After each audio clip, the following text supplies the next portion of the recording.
Tuan-tuan sekalian, sebelum kita tampilkan Habib Ahmad kita, sedikit cerita Habib Noh. Kita katakan tadi tempat atasnya tempat khalwat beliau. Kita dengar makam ini pernah nak diganggu gugat orang, tak dapat berjaya. Sejak bila? Sejak hari Habib Noh dikebumikan.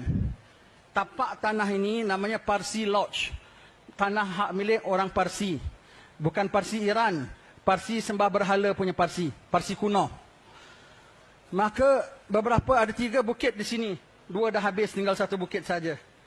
Ahlan wa sahlan Ustaz Hasan. Maka makam Habib Noh, kerana Habib Noh meninggal dikebumikan di sini, tuan punya tanah tak terima. Macam mana kau boleh tanam mayat kamu di sini? Ini tanah hak milik kami. Kalau zaman sekarang disuruh korek ya. Tapi ini zaman dulu. Maka beliau minta ganti rugi. Dari hari mati Habib Noh. Minta bayar pampasan, nak kebumikan sini kena bayar. Maka keluarga Habib Noh kolek duit.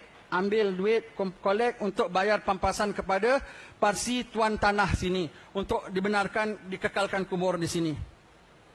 Ambil, dia terima wang itu, selang berapa hari ahli keluarganya mati. Meninggal dunia. Selang berapa hari, satu lagi, dalam waktu yang terdekat, 3 orang sekali meninggal dunia lepas satu-satu. Ketakutan itu Parsi, dia kembalikan wang kepada keluarga Habib Noh dan bukit ini istilahnya dia beri kepada umat Islam. Ambillah, ambil. Maka terus jadi tanah perkuburan.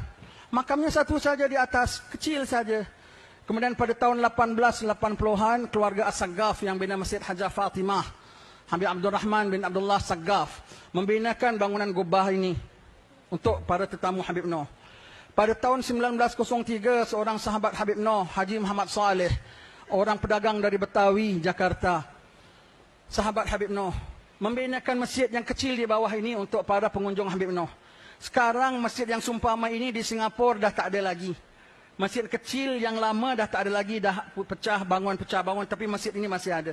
Kerana Haji Muhammad Saleh dibinakan masjid, digandengkan dengan makam ini, maka sebagaimana makam ini dikekal oleh Allah Ta'ala, masjidnya kekal juga.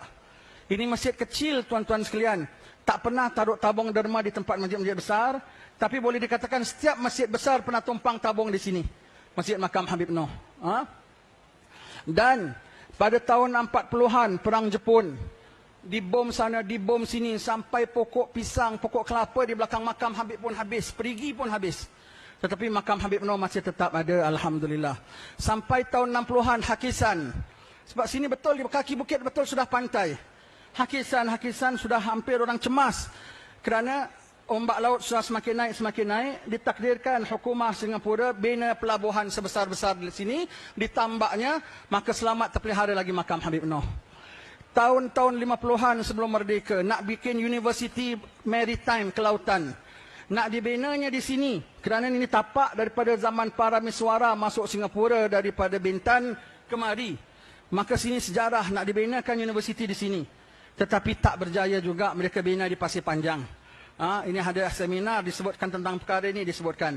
Kami hadir pada seminar itu. Sampailah kemuncaknya pada tahun 70-an, awal lepas merdeka dari Malaysia, Singapura, bikin pembangunan, tempat ini semua sudah keliling. Jalan raya ini menjadi saksi. Semua sudah keliling nak dibikin jalan raya atas makam ini. Maka semua kuburan yang berada di sini sudah dipindahkan.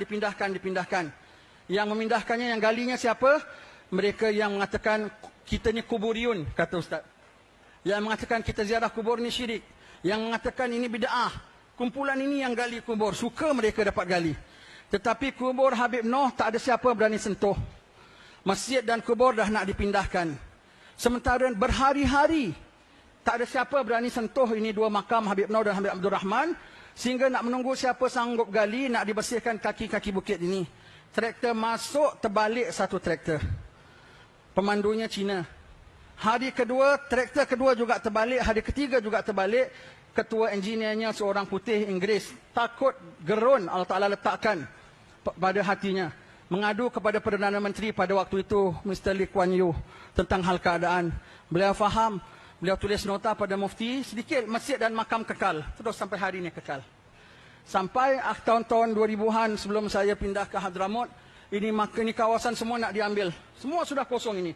Sini sudah bangunan tinggi-tinggi sudah kosong. Kerana ada projek lebih besar daripada itu. Kami lihat menjejas kawasan makam dan masjid. Rupanya kami dipanggil, masjid dan makam kau kekal, kami tak ganggu. Hanya kami harap jangan repair dulu kerana yang lain nak dirobohkan. Jadi kalau di repair nanti orang lain bising, kenapa kita kena roboh, kau boleh repair. Jadi mereka dah selamat roboh baru kita repair, sebab itu lambat baru siap, alhamdulillah. Jadi ini tempat Allah berkehendak makam Habib Noh di sini. Jadi kita kenal Habib Noh sampai di sinilah hari ini makam Habib Noh berada di sini. Daripada zaman hari dia dikebumikan sampailah ke belakangan ini ada saja nak ganggu gugat tapi tak ada satu yang berjaya. Sampai yaumil qiyamah tak berjaya insya-Allah. Makam para wali